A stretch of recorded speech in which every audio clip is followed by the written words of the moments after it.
आहे आपल्या लोकप्रिय यूट्यूब चॅनल योजना कॉरल लोकप्रिय यूट्यूब चॅनलवरती शेतकऱ्यांसाठी अत्यंत महत्त्वाची अशी माहिती आपण या व्हिडिओच्या माध्यमातून देणार आहोत। कारण की शेतकऱ्यांना 31,628 कोटी रुपयाची पॅकेजला अखेर आता वितरित होणार आहे। एकंदरीत आपण जर पाहिलं तर त्यामधला महत्त्वाचा म्हणजे आता डबल शेतकऱ्यांना 17,000 रुपयाचं अर्थसहाय्य हे शेतकऱ्यांच्या खात्यावरती आता जमा होऊ शकतं। या संदर्भात संपूर्ण माहिती आणि हे 17,000 रुपये कशाचे मिळणार आहेत या संदर्भात संपूर्ण माहिती जाणून घेण्यापूर्वी या यूट्यूब चॅनल आपण जर सबस्क्राईब केलं नसेल तर सबस्क्राईब करून बेल आयकॉनला ऑल प्रेस करायला विसरायचं नाही। चला तर थेट पद्धतीने या यूट्यूब चॅनलला सबस्क्राईब केलं असेल, बेल आयकॉनला ऑल प्रेस केले असेल।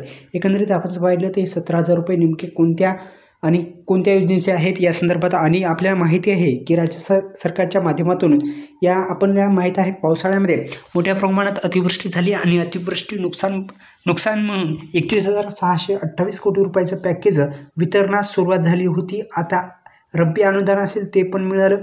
दुसरं म्हणजे रब्बी अनुदान हे आधार संलग्न बँकेमध्ये थेट आधार संलग्न बँकेमध्येच मिळाले आहे। ज्यांची फार्मर आय डी काढलेली होती त्यांना थेट पद्धतीने जे अतिवृष्टीचं जे पैसे आहेत ते पण मिळाले, ज्यांची फार्मर आय डी होती त्यांना पण पैसे वितरित करण्यात आलेले आहेत।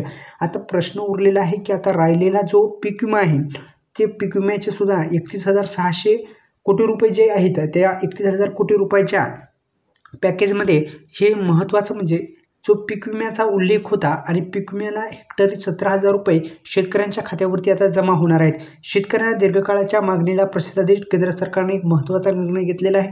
वन आणि प्राण्यांच्या हल्ल्यामुळे होणारे पीक नुकसान तसेच मुसळधार पावसामुळे जो आपलं पीक नुकसान होतं त्याद्वारे पीक विमा योजनेच्या माध्यमातून हे जी नुकसान भरपाई आहे ते देण्यात येत असते आणि थेट पद्धतीने हे पैशाचं वितरण करण्यात येत असतं। अशा पद्धतीने महत्त्वाची ही बातमी होती। आता हेक्टरी किती येणार आहेत तर 17,000 रुपये हे मिळणार आहेत। आता हे लवकरच वितरित होतील अशी शक्यता आता वर्तवली जात आहे। धन्यवाद।